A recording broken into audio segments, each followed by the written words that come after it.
नमस्कार, आप देख रहे हैं जौनपुर टुडे। मैं हूं शुभम अग्रहरी। साथियों, जैसा आप सभी को हमने पिछले दिनों बताया था कि सैयद सलार मसूद गाजी की दरगाह पर मेला लगाने की इजाज़त प्रशासन ने बहराइच में देने से इनकार कर दिया था। ऐसे में अब खबर सामने आई है कि यह विवाद जो है वह हाई कोर्ट में पहुंच गया है। यह बीते दिनों दरगाह कमेटी के द्वारा हाई कोर्ट का रुख किया गया। हाई कोर्ट के लखनऊ बेंच में याचिका दाखिल की गई और बहराइच प्रशासन के द्वारा जो अनुमति नहीं दिया गया उसका विरोध किया गया। ऐसे में याचिका पर सुनवाई की गई और सुनवाई के बाद सरकार को जवाब देने के लिए हाई कोर्ट के द्वारा आदेश जारी किया गया है और अगली सुनवाई के लिए 14 तारीख का डेट भी हाई कोर्ट के द्वारा निर्धारित कर लिया गया है।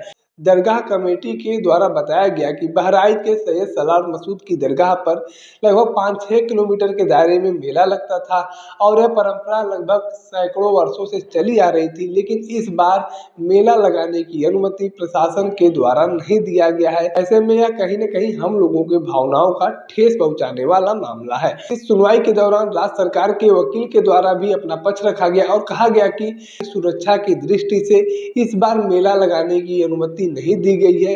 हालांकि यह मेला 5-6 किलोमीटर की दूरी में लगता है, तो उस मेले को लगाने की अनुमति नहीं दी गई है, लेकिन दरगाह के अंदर किसी भी कार्यक्रम पर रोक नहीं लगाया गया है। यानी कि उत्तर प्रदेश राज्य सरकार के वकील के द्वारा हाई कोर्ट में बताया गया कि बाहरी मेला नहीं लगेगा, इस पर रोक लगाया गया है, लेकिन दरगाह के अंदर जो भी कार्यक्रम होते थे उस कार्यक्रम पर रोक नहीं लगाया गया है। ऐसे में दरगाह कमेटी को भी प्रशासन के साथ मिलकर काम करना चाहिए।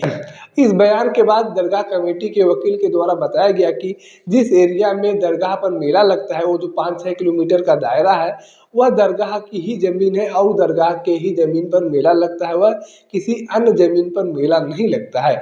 इस बयान पर जब कोर्ट के द्वारा उस जमीन संबंधित कागज मांगे गए तो वकील के द्वारा बताया गया कि वर्तमान समय में हमारे पास कागजात मौजूद नहीं है, इसके लिए हमें समय चाहिए। यानी कि दरगाह कमेटी के द्वारा उन जमीनों का कागज पेश करने के लिए समय मांगा गया है। दरगाह कमेटी के द्वारा बताया गया कि यह सैकड़ों वर्ष पुरानी परंपरा चली आ रही है। यहाँ पर हर साल 4 से 5 लाख लोग इकट्ठा होते हैं। सैयद सलार मसूद गाजी की दरगाह पर मत्था टेकने के लिए उर्स का मेले का आयोजन होता है। यह मेला लगभग 1 महीने तक चलता है, जो 15 मई से शुरू होगा और लगभग 15 जून तक चलेगा। ऐसे में इस मेले का अनुमति देने से प्रशासन ने इनकार कर दिया है। साथ ही जैसा आप सभी को पता है कि सैयद सलार मसूद को लेकर काफ़ी दिनों से विवाद चल रहा है। चाहे संभल के नेजा मेला की बात किया जाए, चाहे प्रयागराज के बहरिया में जो इससे पिछले दिनों विवाद आया था उस विवाद की बात किया जाए, यह विवाद काफ़ी दिनों से चल रहा है। सैयद सलार मसूद की दरगाह संभल में भी है। संभल में नेजा मेला का जो आयोजन होता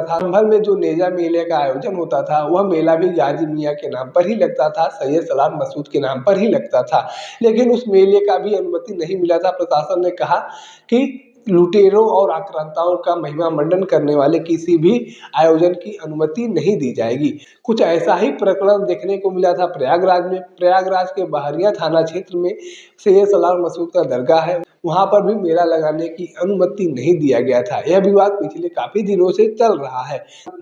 सैयद सलार मसूद को लेकर बताया जाता है कि सैयद सलार मसूद के द्वारा ही सोमनाथ मंदिर पर लूटपाट किया गया था और तमाम हिंदू लोगों को ज़बरदस्ती तरीके से इस्लाम धर्म कबूल करवाया गया था। साथ ही साथ तमाम हिंदू धर्म के मंदिरों में तोड़फोड़ किया गया था, लूटपाट किया गया था।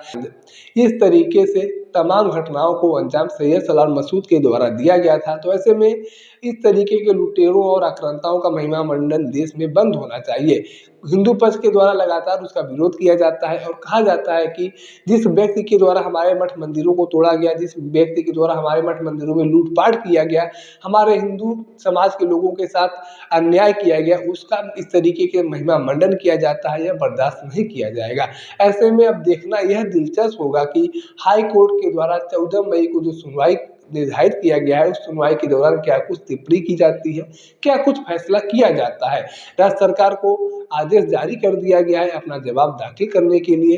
अब आगे क्या कुछ होता है, क्या कुछ मामले निकल कर सामने आते हैं, बहराइच में मेला लगाने की अनुमति मिलती है कि नहीं मिलती है, यह देखना दिलचस्प होगा। बाकी इस पूरे प्रकरण को लेकर आपके पास कोई जानकारी है तो आप कमेंट बॉक्स में लिख सकते हैं। अगर आप वीडियो को फेसबुक पर देख रहे हैं तो पेज को फॉलो करें, यूट्यूब पर देख रहे हैं तो चैनल को सब्सक्राइब करना ना भूलें। साथ ही साथ आप हमारे पेज को, हमारे चैनल को इंस्टाग्राम और ट्विटर पर भी फॉलो कर सकते हैं। धन्यवाद।